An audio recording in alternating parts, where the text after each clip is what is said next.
Everybody, মাই brothers cancer corona সব বাংলাদেশের ভিতরে আইন শৃঙ্খলা বাহিনীর কোনোদিন দৃষ্টি আয়নানি সিলেট জেলার ভিতরে কোনো অবস্থাতে না।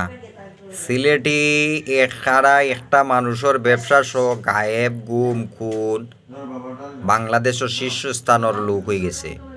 দুইয়ারা ক্যান্সারের পণ্য আমার ইনভেস্ট 20,00,000 টাকা। এগুলা আবার ছিনতাই ডাকাত চুরি সিলেট জেলা থেকে। এখন বাংলাদেশের ভিতরে এই যে ডাকাতি চলে সিলেট জেলার ভিতরে, এই ডাকাইতরে বাংলাদেশের ইন্ডিয়ার কাছে পাস দেওয়া যায় না। বিশ্ব ডাকাইতর মাটির অহংকার রাস্তায় বাংলাদেশ থেকে তুলিয়া কইলে বুঝিলিবা যে ডাকাইত কত বড় ডাকাইত। বাংলাদেশের সীমানার বাইরে তো ডাকাইত, এমন ডাকাইত আইন শৃঙ্খলা বাহিনীর দৃষ্টি আকর্ষণ করা।